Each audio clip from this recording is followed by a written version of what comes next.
Running out of money is the number one fear in retirement. So why does it happen so often, even to people who've saved diligently?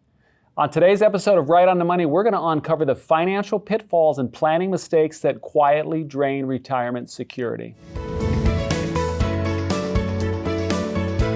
Hello, and welcome to the show that features financial advisors and insurance professionals who discuss the financial topics that empower you to take control of your finances. Today, I am joined by Fred Griffin, founder of Silas and Ward Financial Group. Fred, great to have you on the show. It's great to be here with you, Dennis. Will someone run out of money? It's everyone's fear, but why does it happen so often? Well, there's a couple of reasons. There's not an easy answer because there's so many answers. One is people are living longer. It used to be a real simple rule that if you take the rule of 100, which simply means that whatever your age is, let's say if you're 60 years old, then allocate 60% of your investments in something secure, take the risk with 40%. Well, there are so many factors. There are so many mitigating factors such as inflation. Yeah. The cost of goods and services are increased phenomenally. I was doing a seminar a few months ago, about a year ago in New York, actually in New Jersey on the New York City side. And it was in Hoboken, New Jersey. And one of the attendees, it was a women's seminar, one of the attendees said, the cost to come across the George Washington Bridge cost over $17. Wow. And it's about $17.40, I believe.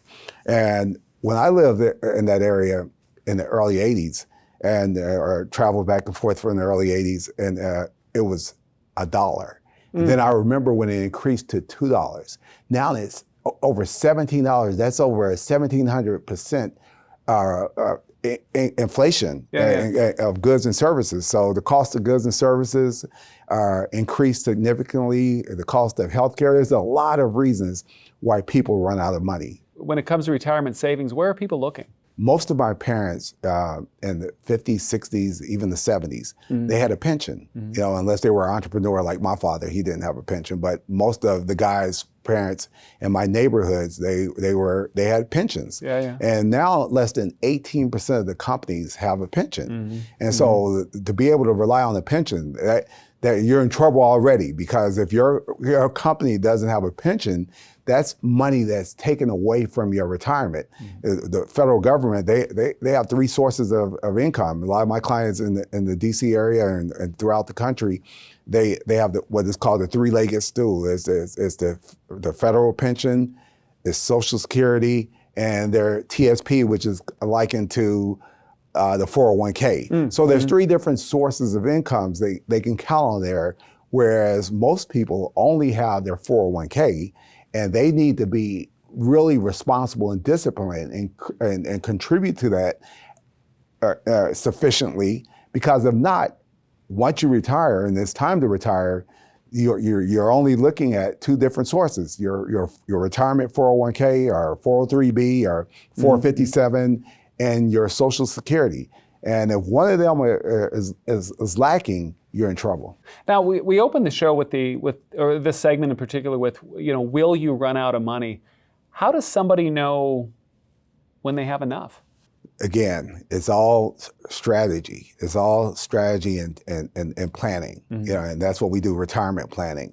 And looking at those factors, there are certain factors that people don't even think about. I see many of my clients, they're ready to retire. They have a strong retirement plan, or their pension's there if they have a pension. If they don't have a pension, some people don't have a pension, but when you look at the numbers, they should sufficiently have enough money to make it forever.